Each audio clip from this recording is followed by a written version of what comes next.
Sins of the Mother, the heartbreaking true story behind the Susan Smith murder case.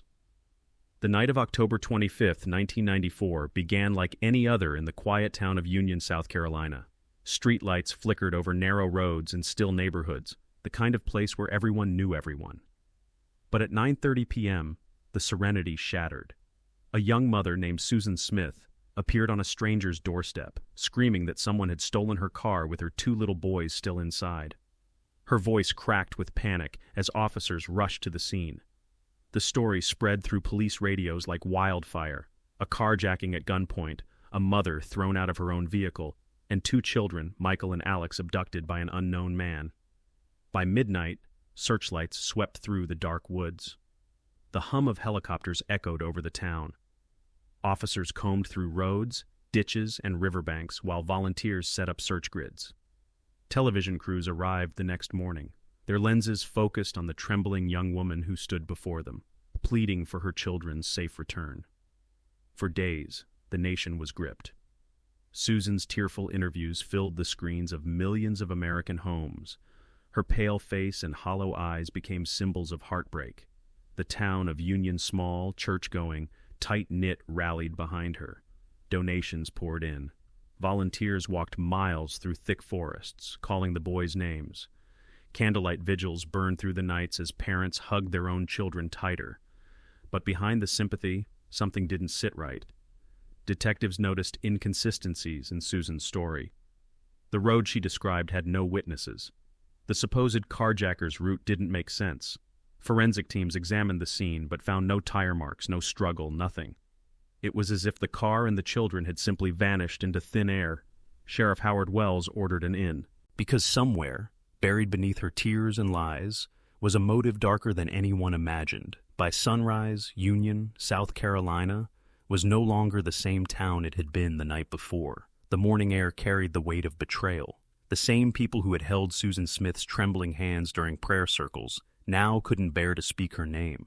Reporters swarmed every corner of Main Street. Satellite trucks lined the courthouse. The nation wanted answers.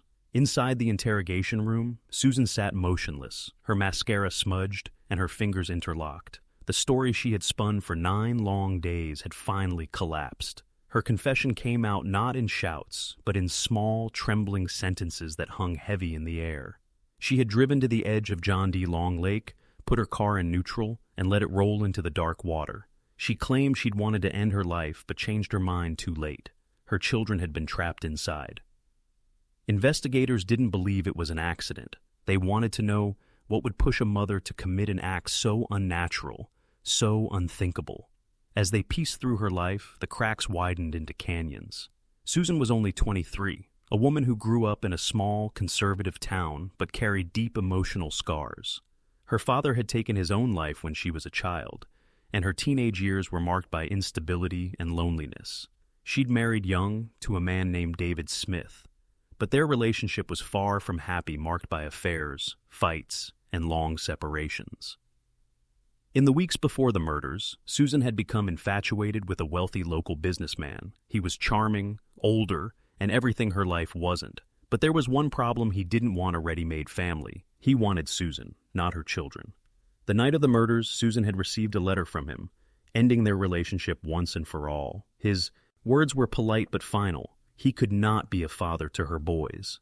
It was then, investigators believe, that something in Susan broke. In the days that followed, detectives reconstructed every moment of that tragic night. They traced her route, her calls, her timeline. The picture that emerged was horrifying in its precision. She had driven the car to the lake not in a fit of rage, but with calm deliberation. The car's gear was found set in neutral, the parking brake disengaged.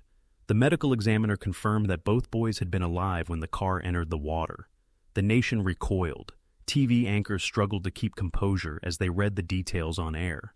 America had seen mothers commit terrible acts before, but Susan Smith's crime cut deeper. It struck at the very core of what people believed about maternal love.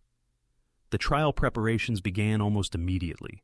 The prosecution built a case around motive, rejection, obsession, and desperation for affection. They argued that Susan had viewed her children as obstacles, barriers between her and the life she wanted. Meanwhile, Defense attorneys painted a portrait of mental illness, depression, and a history of emotional trauma. They claimed Susan's actions were the result of a disturbed mind, not malice. But the public's fury was unstoppable. Outside the courthouse, crowds gathered with signs demanding justice for Michael and Alex. Reporters described the scene as part courtroom, part carnival.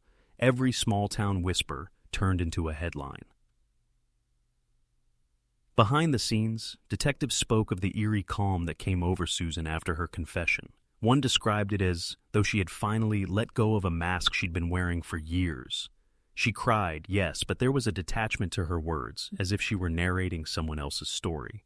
And yet, even as the world condemned her, a small number of people, former teachers, family friends, remembered the girl she once was. They spoke of her bright smile, her eagerness to be loved, her fragility, but even they couldn't comprehend the darkness that had taken root inside her. The prosecution uncovered one last piece of evidence that deepened the horror. On the night she claimed to have been carjacked, she had sat at the edge of the lake for more than half an hour, engine idling, headlights reflecting off the still water. Witnesses later reported seeing her car parked there. That wasn't the act of an impulsive woman. It was a calculated, dreadful pause before the unthinkable. By the time the jury was selected, Susan's image as the grieving mother had evaporated. She wasn't the victim anymore. She was the monster at the center of a national nightmare. But what the world didn't know was that the most chilling part of Susan Smith's story wasn't her crime. It was what came next when the courtroom doors opened, and everyone learned the true depth of her deception.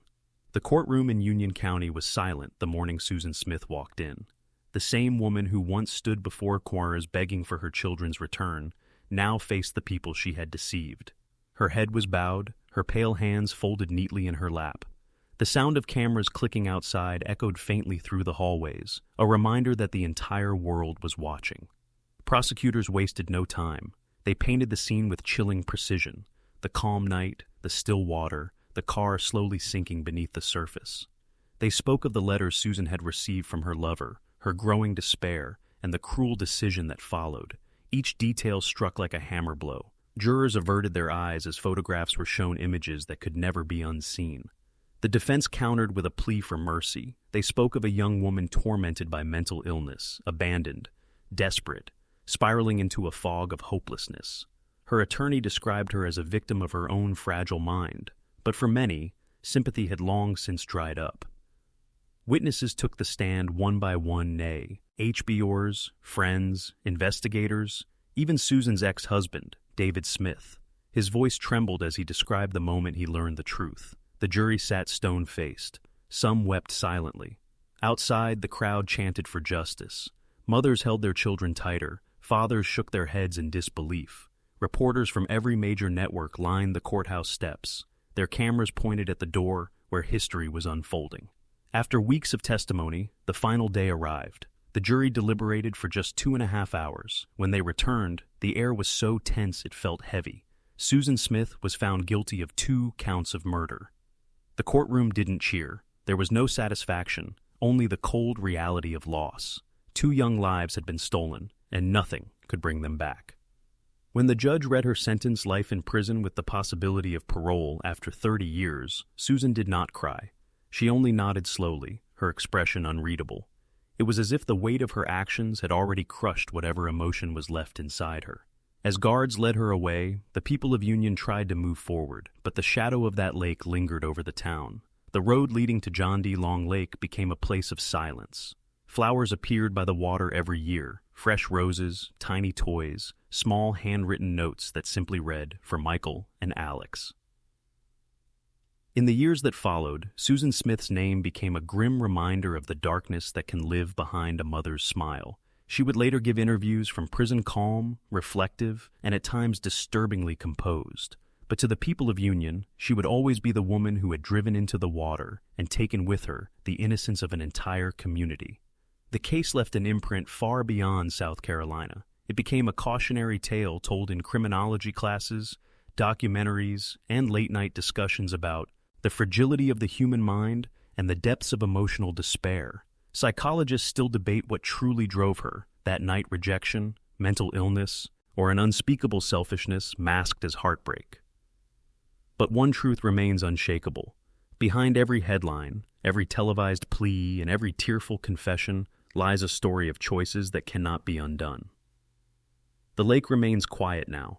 At sunset, the water reflects the same soft orange glow it did that October night, serene on the surface, but forever marked by what sank beneath it.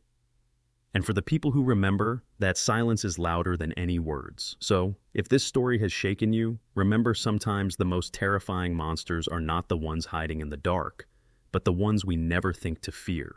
Don't forget to like, share, and subscribe, because the next story might just be darker than this one.